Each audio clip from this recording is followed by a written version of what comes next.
இசையும் தமிழும் சேனல் வழியாக அனைவருக்கும் பொங்கல் வாழ்த்துகள். ஒரு மொழி விளையாட்டு. பெண்களை குறிக்கும் சொல்லின் முதல் எழுத்து அது. ஓர் எழுத்து ஒரு மொழி. திங்களை குறிக்கும் சொல். உங்கள் செவ்வாயால் அந்த பதிலை சொல்ல முடியுமா? என்ன இது கூட தெரியாதா? தை அப்படின்ட்டு நீங்கள் சொல்லக்கூடிய பதில் எனக்கு கேட்குது. சரி, தைங்கிற சொல்லுக்கு தான் எவ்வளோ பொருள் பாருங்களேன். உதகையில் வாழக்கூடிய கோத்தரின மக்கள் அவங்களுடைய மொழியில் தைன்னு சொன்னால் கூடல் அப்படின்னு அர்த்தமா. எல்லாரும் கூடி உறவினரோடு விழா எடுத்தல் அப்படின்னு சொல்லிட்டு. அப்புறம் தமிழ் வருடத்தில் முதல் மாதம் தை மாதம் அப்படின்னு சிலர் சொல்கிறோம். அதே மாதிரி இந்த தை மாதம் அப்படின்னால உழவர்களுக்கு மகிழ்ச்சி, அறுவடை. அதனால் பொருளாதாரத்துலையும் நல்லா மகிழ்ச்சியாக இருப்பாங்க. தை பிறந்தால் வழி பிறக்கும், இப்படியெல்லாம் நிறைய இருக்குது இல்லைங்களா?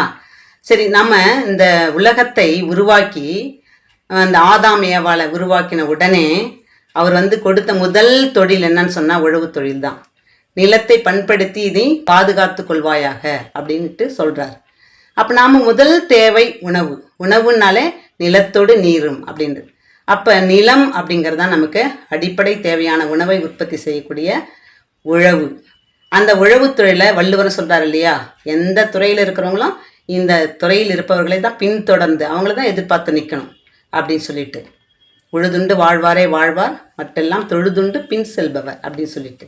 அதனால் உழவு தொழிலை நாம் இன்றைக்கி தான் நினச்சி நன்றி சொல்கிறதுன்னு இல்லை, எல்லா நாளுமே. ஏன்னா எல்லா நாளுமே நமக்கு உணவு வேணும். அதனால் எல்லா நாளுமே நம்ம உழவர்களை போற்றுவோம், வணங்குவோம், வாழ்த்துவோம். வாழ்க வளமுடன்.